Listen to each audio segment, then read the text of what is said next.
Hi friends, welcome to IAS APSC TSPSC lectures. So బుద్ధిజంలో ఇది next part. So ఇంతకుముందు మనం early life of Gautam Buddh అని చూసాం, అంటే వాళ్ళ ఫ్యామిలీ డీటెయిల్స్, తన పర్సనల్ డీటెయిల్స్ ఎలా గుర్తుపెట్టుకోవడం అనేది చూసాం. నెక్స్ట్ ఈ వీడియోలో స్పెషల్గా బుద్ధుడు అంటే పుట్టుక నుంచి తను చనిపోయినంత వరకు మెయిన్ జరిగిన ఇన్సిడెంట్స్ అన్ని కూడా మనం చూడబోతున్నాం. సో ఇవి కూడా చాలా ఇంపార్టెంట్ మనకి ఎగ్జామ్ పాయింట్ ఆఫ్ వ్యూలో, చాలా ఎగ్జామ్స్లో అడగడం కూడా జరిగింది. సో ఇప్పుడు కొత్తగా అందరూ ఏంటంటే సరైన నావిగేషన్ లేదు, ప్లేలిస్ట్ ఫామ్లో పెట్టండి అని చాలా మంది రిక్వెస్ట్ చేశారు. సో అందుకని చెప్పి ఇంతకుముందు కవర్ చేసిన లెసన్స్ ఉన్నాయి. ఇండస్ వ్యాలీ సివిలైజేషన్, అలాగే వేదిక్ సివిలైజేషన్ కూడా కవర్ చేయడం జరిగింది. సో ఇవన్నీ కూడా ఒక వీడియో ఫార్మాట్లో ఉన్నాయి, మీకు సీక్వెన్స్లో ఉన్నాయి. సో ఇన్ కేస్ ఏమైనా మీరు మిస్ అయితే ఈ ప్లేలిస్ట్ ద్వారా మీరు అన్ని వీడియోస్ని చూడవచ్చు. సో అలాగే కల్చరల్ హెరిటేజ్ ఆఫ్ ఇండియా కూడా ఎగ్జామ్ సిలబస్ ఒక పార్ట్ కాబట్టి ఇది కూడా యాడ్ చేయడం జరిగింది సెపరేట్గా. సో ఇన్ కేస్ ఎవరైతే సివిల్ సర్వీస్ ప్రిపేర్ అయితే ఆల్రెడీ ఇండియన్ పాలిటీ స్టార్ట్ చేయడం జరిగింది.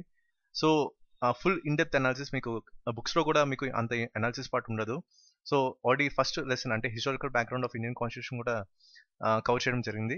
సో కంప్లీట్ అనాలిసిస్, అలాగే జనరల్ స్టడీస్ పేపర్ 2తో పాటు ఎవరైతే పొలిటికల్ సైన్స్ అలాగే పబ్లిక్ అడ్మినిస్ట్రేషన్ ఆప్షన్కి ఎవరైతే ప్రిపేర్ అవుతున్నారో ఈ historical background of Indian constitution అనే లెసన్ని మీరు కంపల్సరీ వాచ్ చేయాలి. చాలా వరకు మీకు అనాలిసిస్ పార్ట్ అనేది మీకు కనిపిస్తుంది ఇక్కడ. సో నెక్స్ట్ మనకి టాపిక్లోకి వస్తే చాలామంది టీఎస్పీసీ గ్రూప్ 2కి ఎవరైతే ప్రిపేర్ అవుతున్నారో వాళ్ళు ఆ నోట్స్ అడిగారు. సో ప్రస్తుతానికి ఏన్షియన్ హిస్టరీ పార్ట్ ఫుల్గా అప్డేట్ చేయబడింది. అలాగే ఈ కల్చరల్ హెరిటేజ్ ఆఫ్ ఇండియా, ఈ రెండింటికి వెయిటేజ్ ఎక్కువ ఉంది. ఎస్పెషలీ సివిల్ సర్వీస్కి కూడా ఇది హెల్ప్ అవుతుంది, అలాగే ఎస్ఎస్సీ ఎవరైతే ప్రిపేర్ అవుతున్నారో వాళ్ళకి కూడా హెల్ప్ అవుతుంది. సో అలా కాకుండా TSPC group 2 especially next month మనకి ఎగ్జామ్ కనిపిస్తుంది కాబట్టి ఈ మెటీరియల్ అనేది మీకు 100% మీకు వర్కౌట్ అవుతుంది. ఎందుకంటే ఇది ఆల్రెడీ ప్రూవ్ చేయబడింది. ఈ మెటీరియల్ అంతా కూడా civil service prelims and mains 2015లో మొత్తం అన్ని క్వశ్చన్స్ కూడా ఈ మెటీరియల్ నుంచి కవర్ చేయడం జరిగింది.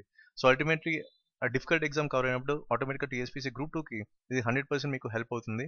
సో పర్సనల్గా నేను రికమెండ్ చేస్తానంటే ప్లీజ్ ఈ లింక్ నుంచి మీరు డౌన్లోడ్ చేసుకోండి, ఒకసారి చదవండి, మీకే కాన్ఫిడెన్స్ పెరుగుతుంది ancient history and culture heritage of India ఎలా ఎక్కువ మార్క్స్ స్కోర్ చేయొచ్చు అనేది. నెక్స్ట్ మనకి ఫస్ట్ కీ ఈవెంట్ అంటే బర్త్ ఆఫ్ బుద్ధ అనమాట. సో బుద్ధుడు పుట్టక ముందు వాళ్ళ మదర్ అంటే మాయాదేవి కల్లోకి 4 దేవతలు వచ్చారు.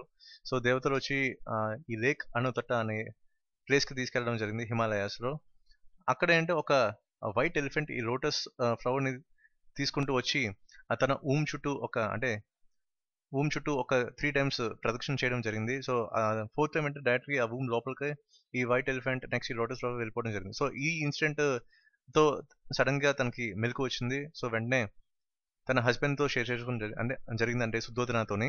సో తర్వాత ఏంటంటే బుద్ధుడు పుట్టిన తర్వాత ఆ పేరు పెట్టే టైంలో ఒక 8 మంది బ్రాహ్మిన్స్ అంటే ఒక పాయింట్ ని మెన్షన్ చేశారు క్లియర్ గా వీళ్ళిద్దరికి.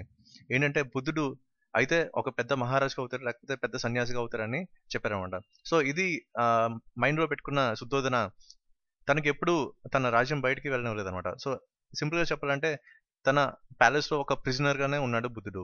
సో బయట లైఫ్ ఏంటో తెలియదు అసలు. సో 16 ఇయర్స్ వచ్చిన తర్వాత తను మ్యారేజ్ చేసుకున్నాడు యశోదాని. సో తర్వాత 13 ఇయర్స్ తన మ్యారేజ్ లైఫ్ లో రాహుల్ తన కొడుకు పుట్టడం జరిగింది. సో ఇదంతా ఏంటంటే ఇంటర్నల్ గా ప్యాలెస్ లోనే జరిగింది. కానీ బుద్ధుడికి ఎప్పుడూ ఒక మైండ్ ఉండేది, ఎందుకు నన్ను బయటకు వెళ్ళనివ్వట్లేదని లోపల ఉండేది అనమాట. సో బయట లైఫ్ ని చూడాలి, బయట ప్రపంచాన్ని చూడాలనేది ఒకటి మైండ్ లో ఉండిపోయేది బుద్ధుడికి. సో తర్వాత ఏంటంటే బుద్ధుడు తన చారిటీర్ క్లోజ్ ఫ్రెండ్ అని అనుకోవచ్చు, చెన్న అనమాట. చెన్న నెక్స్ట్ తన గుర్రం కంటక. సో వీటిని తీసుకుని వెళ్ళి ఒకసారి రాజ్యం బయటికి వెళ్దాం అని చెప్పి దొంగచాటుగా ఒకసారి బయటికి రావడం జరిగింది. సో ఇది కూడా మనం ఎలా గుర్తుపెట్టుకోవచ్చు అంటే చెన్నని మనం సింపుల్ గా చెన్నై అని గుర్తుపెట్టుకోండి. ఫర్ ఎగ్జాంపుల్ జస్ట్ బుద్ధుడు మన చెన్నై రోడ్స్ మీద రూమ్ చేసి ఈ కంటక గుర్రంతో కంకటాల జ్యువెలర్స్కి వెళ్ళి గోల్డ్ కొన్నాడని సింపుల్ గా ఒక ఫ్రేమ్ కింద గుర్తుపెట్టుకోవచ్చు. మీరు జస్ట్ విజువలైజ్ చేసుకుంటే మీకు ఆటోమేటిక్ ఐడియా వస్తుంది. సో చారిటీ పేరేంటి చెన్నై, ఇక్కడ గుర్రం పేరేంటి కంటక. అయితే ఇక్కడ సడన్ గా రాజ్యం బయటకు వచ్చాడు. వచ్చిన తర్వాత ఒక 4 ఇన్సిడెంట్స్ ని చూడడం జరిగింది బుద్ధుడు. సో ఇక్కడ నుంచి ఏంటంటే తనకి ఐడియా ఆఫ్ రినౌన్సియేషన్ స్టార్ట్ అయింది. అంటే అంగీకరించకపోవడం, ఏదైనా ఒక బిలీఫ్ ఏదైతుందో దాన్ని తిరస్కరించడం అనమాట. సో ఫర్ ఎగ్జాంపుల్ మనకి ఫస్ట్ ఇన్సిడెంట్ దీన్ని చూసింది అంటే ఒక ముసలి ఆయన్ని చూసారనమాట. ఒక ముసలి వ్యక్తిని చూసి ఈయనేంటి ఇంత కష్టపడుతున్నారు, జస్ట్ తవ్వడానికి ఎంత కష్టపడుతున్నారు ఏంటి, చూడడానికి ఏంటి చాలా అగ్లీగా ఉన్నాడు, చాలా ఆ స్కిన్ కూడా చాలా లూజ్గా ఉంది, ఇదేంటి ఒక ఓల్డ్ పర్సన్ ని ఫస్ట్ టైం చూడడం. బుద్ధుడు అంటే అంతవరకు ఒక ఓల్డ్ పర్సన్ చూడడం అనేది జరగలేదు. So for the first time చూసి షాక్ అవడం జరిగింది. సో ఇక్కడ ఏంటంటే ఒక సఫరింగ్ అనే క్లియర్ పిక్చర్ అనేది, ఒక థాట్ అనేది తన బ్రెయిన్ లోకి ఇంబైవ్ అవ్వడం జరిగింది. అలాగే నెక్స్ట్ ఒక సిక్ మ్యాన్ అంటే ఒంట్లో బాగాలేని ఒక వ్యక్తిని చూడడం జరిగింది. సో ఈయన కూడా చాలా థిన్‌గా ఏంటంటే ఫుల్‌గా సఫరింగ్‌తో ఉన్నాడని తెలిసిందనమాట. సో, కంప్లీట్ డిఫరెంట్ సిట్యుయేషన్ చూసాడు ఒక ఓల్డ్ పర్సన్‌కిను, ఒక సిక్ మ్యాన్‌కి. సో, ఈయన కండిషన్ కూడా చాలా బాలేదని చెప్పుకోవాలి. సో, ఒక సిక్ పర్సన్ మీకెలా ఉంటదో తెలుసు. సో, ఏంటంటే ఒక డిఫరెంట్ డిఫరెంట్ పర్సన్స్‌ని చూడడం వల్ల దీనికేంటో ఒక డిఫరెంట్ థింగ్స్ అనేవి తన మైండ్‌లోకి స్ట్రైక్ అవుతున్నాయి. సో, అదే సఫరింగ్ అని తెలుసుకోవచ్చు. నెక్స్ట్ ఏంటో ఒక కార్ప్స్ అంటే ఒక శవాన్ని చూడడం జరిగింది. సో, అంతవరకు కూడా బుద్ధుడు ఒక శవాన్ని కూడా చూడలేదు. సో, అది మెయిన్ క్యారెక్టర్ అన్నమాట బుద్ధుడిది ప్యాలెస్‌లో. తను ఎలాగా స్ట్రగుల్ అవుతున్నాడు, ఒక ప్రిజనర్‌గా ఎలా ఉన్నాడని మనకి క్లియర్‌గా తెలుస్తుంది. అంటే బయట ప్రపంచం మీద తనకి అసలు ఐడియా లేదని తెలుస్తుంది. సో, ఇదొక ఇన్సిడెంట్ చూసిన తర్వాత తనకి పూర్తిగా వెక్స్ అయిపోయాడు. సో, ఈ 3 ఇన్సిడెంట్స్‌లో మనకి కామన్‌గా కనిపించింది అంటే సఫరింగ్ అన్నమాట. అంటే మనుషులు బాధలతో ఉన్నారని మనకి క్లియర్‌గా ఈ 3 ఇన్సిడెంట్స్ అంటే ఫస్ట్ 3 ఇన్సిడెంట్స్‌లో మనకు తెలుస్తుంది. సో, సడెన్‌గా ఫోర్త్ ఇన్సిడెంట్ చూసారంటే ఆస్టిక్ అన్నమాట. ఒక సన్యాసిని చూసాడు. తను చాలా సంతోషంగా, చాలా ఆనందంగా అసలు ప్రపంచంలో జయించినంత ఆనందంగా చూసారన్నమాట. అయితే తినికి స్ట్రైక్ ఔట్ అయిందేంటంటే, ఒక సన్యాసి చాలా హ్యాపీగా ఉన్నాడు. అదే మిగతా ముగ్గురు మాత్రం చాలా బాధలతో ఉన్నారు. సో, దీనికి మెయిన్ డిఫరెన్స్ ఏంటని తెలుసుకుందాం అని చెప్పి అనుకున్నాడన్నమాట. సో, అప్పటి నుంచి తన మైండ్‌లో నేను కూడా సంతోషంగా ఉండాలి. అసలు దీనికి కారణాలేంటి? మనుషుల తాలూకా పెయిన్‌కి కారణం ఏంటి? మనుషుల తాలూకా సంతోషానికి కారణం ఏంటని తెలుసుకోవడానికి బయలుదేరాడు మన బుద్ధుడు.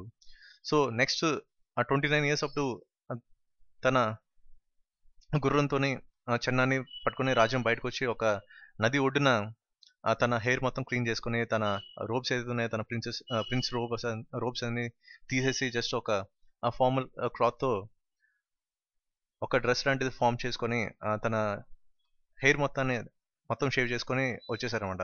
సో, అక్కడి నుంచి ఒక యాస్టిక్ లైఫ్ అనేది లీడ్ చేశాడు. సో, ఒక హోమ్‌లెస్ యాస్టిక్ ఒక 6 కంటిన్యూయస్‌గా ఇయర్స్‌ని లీడ్ చేశాడు. సో, ఈ 6 కంటిన్యూయస్ ఇయర్స్‌లో కూడా తను డిఫరెంట్ డిఫరెంట్ ఇన్సిడెంట్స్ చూసాడు. చాలా మంది ఫ్రెండ్స్ అయ్యారు కూడా కొంతమంది పరిచయం అయ్యారు. సో, స్పెషల్‌గా చెప్పాలంటే అలార కలామ. సో, మధ్యలో ఈయన గురువుగా భావించిన అలార కలామ దగ్గర మెడిటేషన్ నేర్చుకున్నాడు. అలాగే ఉపనిషత్స్ గురించి చదివాడు. ఎక్కడంటే వైశాలిలో. అలాగే ఇంకో గురువు ఎవరంటే రుద్రకరామపుట్ట. కొన్ని బుక్స్‌లో ఉదకరామపుట్ట అని కూడా ఉంది. సో, ఈయన దగ్గర ఏంటంటే ఇంకో మెడిటేషన్ మెథడ్ కూడా నేర్చుకున్నాడు. సో, ఇక్కడ కామన్ థింగ్ అంటే మనకి మెడిటేషన్ టెక్నిక్స్ అనేవి డిఫరెంట్ డిఫరెంట్ యాంగిల్స్‌లో నేర్చుకోవడం జరిగింది. సో, ఇక్కడ రుద్రకరామపుట్ట ఎక్కడంటే రాజగృహ దగ్గర నేర్చుకున్నాడు. సో, ఇంకోటేంటంటే మన కామన్ పాయింట్ ఇవి నేర్చుకున్న తర్వాత అసలు బుద్ధుడు కూడా ఫాస్టింగ్ చేసి చాలా సఫరింగ్‌తో ఉండాలని చెప్పి అసలు తిండి అంతా మానేసి అసలు చెప్పాలంటే ఇంత హ్యూజ్ పర్సనాలిటీతో ఉన్న మనిషి చాలా సన్నంగా అసలు ఈవెన్ రిబ్ కేజ్ కూడా కనిపించేలాగా మనకి తయారయ్యారనమాట. సో, ఏంటంటే ఎక్స్‌ట్రీమ్ ఫినాన్స్ అని చెప్పుకోవచ్చు. అంటే కంప్లీట్ ఫాస్టింగ్ అసలు ఫుడ్ అనేది ఏమి యాక్సెప్ట్ చేయకుండా లైఫ్‌ని లీడ్ చేయడం జరిగింది. సో, దీనివల్ల తనకి అర్థమైందంటే దీనివల్ల అసలు మనకి నాలెడ్జ్ అనేది గెయిన్ అవ్వదు. మనకి ఇంత బాధలు పడాల్సిన అవసరం లేదని తెలుసుకున్నాడంట. సో, తర్వాత మనకి ఈ మెడిటేషన్ మెథడ్స్ నేర్చుకున్న తర్వాత మెడిటేషన్ స్టార్ట్ చేయడం జరిగింది. సో, ఇక్కడ మనకి ఈ గురువుల పేర్లు ఎలా గుర్తుపెట్టుకోవాలి. అలార కలామ. సో, మనకు తెలిసిందేంటి ఇక్కడ కలాం అని మనకు తెలుస్తుంది. సో, జస్ట్ కలాం గారిని లింక్ చేసుకోండి. సో, అబ్దుల్ కలాం గారు మన బుద్ధుడికి మెడిటేషన్ నేర్పించారు ఎక్కడంటే వైశాలిలో. సో, ఉపనిషత్స్ కూడా నేర్పించింది కలాం గారే. నెక్స్ట్ ఇంకోటంటే రుద్ర కరాంపుట్ట. సో, ఇంకో పేరేంటే ఉదకరాంపుట్ట. సో, జనరల్‌గా అంటే కరాంపుట్ట దీంట్లో మనకి కామన్ కనిపిస్తుంటే మనకి క్యాచీగా పుట్ట. జస్ట్ ఈ కన్నడ మూవీ పేరు గుర్తుపెట్టుకోండి పుట్ట అని. మీకు ఇమ్మీడియేట్‌గా స్ట్రైక్ ఔట్ అవుతుంది. సో, ఈయన దగ్గర కూడా ఇంకో టైప్ ఆఫ్ మెడిటేషన్ మెథడ్ నేర్చుకోవడం జరిగింది బుద్ధుడు. నెక్స్ట్ ఇంకోటేంటే మెడిటేషన్ నేర్చుకున్నాడు ఆ టెక్నిక్. కానీ మధ్యలో ఈ మెడిటేషన్ చేసేటప్పుడు ఒక డెవిల్ అనమాట. ఒక ఈవిల్ స్పిరిట్ వచ్చేది మధ్యలో బాగా డిస్టర్బ్ చేసేది. మెడిటేషన్ చేయకుండా ఈ మొర అనే ఒక దయ్యం లాంటిది వచ్చి డిస్టర్బ్ చేసేదనమాట తను మెడిటేషన్ చేసిన టైంలో. సో, ఇది కూడా కొన్ని ఎగ్జామ్స్‌లో రావడం జరిగింది. అందుకే దీన్ని ఇంక్లూడ్ చేయడం జరిగింది. నెక్స్ట్ ఆ తర్వాత మనకేంటంటే ఈ మెడిటేషన్ కంటిన్యూస్‌గా చేస్తూ తనేంటంటే ఇక్కడ పిక్చర్ కట్టలేదు. యాక్చువల్‌గా బుద్ధుడు ఏంటంటే హెయిర్ ఫుల్‌గా పెరిగిపోయిందనమాట. ఫుల్‌గా పెరిగిపోయి ఒక పాము పుట్టలాగా ఎలా ఉండేదో అలాగా మొత్తం బాడీ అంతా లీన్‌గా తయారైపోయి నెక్స్ట్ మెడిటేషన్ టైంలో కూడా ఈ గెడ్డం, జుత్తు అంతా పెరిగిపోయి ఒక పాము పుట్టలాగా అయిపోయిందనమాట. సో, సడెన్‌గా ఏంటంటే దూరం నుంచి చూసి ఇదేదో పాము పుట్టలాగా ఉంది పాలేద్దని చెప్పి ఈ సుజాత వచ్చింది.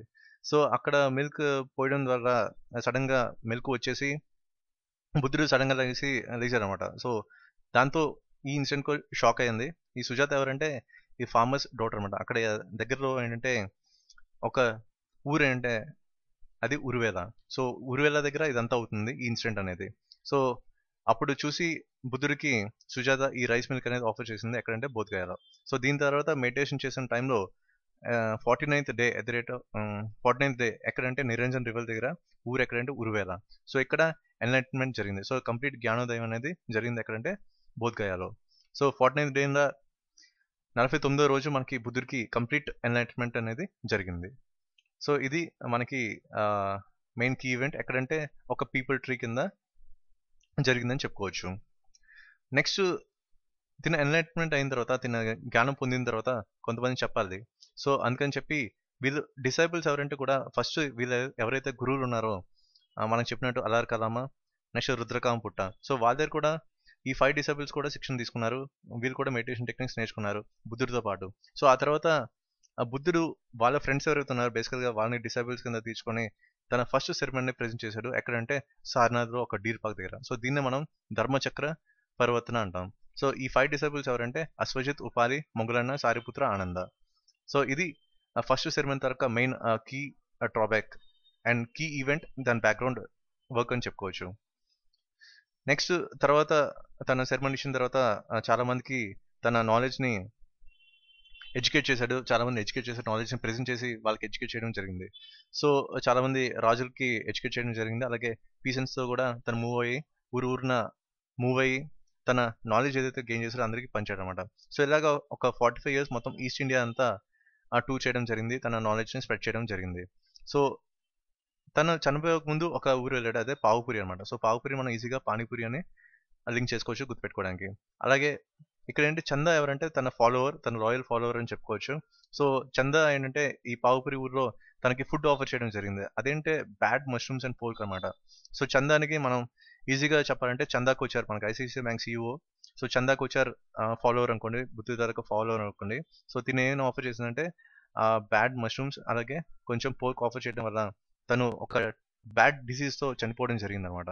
So at the age of 80 సంవత్సరాలప్పుడు చనిపోవడం జరిగింది. ఆ ఈవెంట్ని మనం మహాపరినిర్వాణ అంటాం. సో తను ఎక్కడ చనిపోయారంటే కుషీనగర్ అనమాట. ఎక్కడ చనిపోయారంటే ఒక ట్రీ, సాల్ ట్రీ, పీపుల్ ట్రీ కింద ఎన్లైట్మెంట్ అయింది, సాల్ ట్రీ కింద చనిపోవడం జరిగింది. సో ఏ ఇయర్ అంటే 483 BC. సో ఇది బేసిక్గా లైఫ్ ఈవెంట్స్ బుద్ధుడిది పుట్టుక నుంచి తను చనిపోయినంత వరకు. సో లాస్ట్ టీచింగ్ ఎవరు విన్నారంటే మనకి అడగొచ్చు ఎగ్జామ్స్లో సుభద్ర అండ్ ఆనంద. సో ఫర్ ఎగ్జాంపుల్ మనకి సౌత్ ఆఫ్రికన్ గుర్తుపెట్టుకుంటే మనకి ఎస్ అంటే ఇక్కడ సుభద్ర, ఏ అంటే ఆనంద. సో ఇది యాక్చువల్గా మెయిన్ కీ పాయింట్స్ మొత్తం గౌతమ బుద్ధుడి లైఫ్లో ఏమేమి జరిగే ఇన్సిడెంట్స్ అనేది. సో ఇది జస్ట్ ఒక స్ట్రక్చర్ అనమాట. ఇన్సిడెంట్స్ ఎలా ఫ్లో అవుతున్నాయి ఒకదాని తర్వాత ఒకటి, మనకి ఇన్ కేస్ ఎగ్జామ్స్ రావడానికి ఎక్కువ ఛాన్సెస్ ఉన్నాయి. సో ఇది యాక్చువల్గా ఫ్లో అనేది. సో ఇది పర్ఫెక్ట్ స్ట్రక్చర్ అనేది ఇప్పుడు మీకు కనిపిస్తుంది. సో మెయిన్ ఈవెంట్ ఎక్కడ అయిందంటే లాస్ట్లో మనకి కుషీనగర. సో ఇది మొత్తం బుద్ధుడి తాలూకా మెయిన్ ఈవెంట్స్, తన లైఫ్లో జరిగిన main incidents step by step మీతో నెరేట్ చేయడం జరిగింది. సో చాలా వరకు నిమోనిక్స్ కూడా యాడ్ చేయడం జరిగింది, ఎందుకంటే మనకి లాంగ్ టర్మ్లో గుర్తుండడానికి.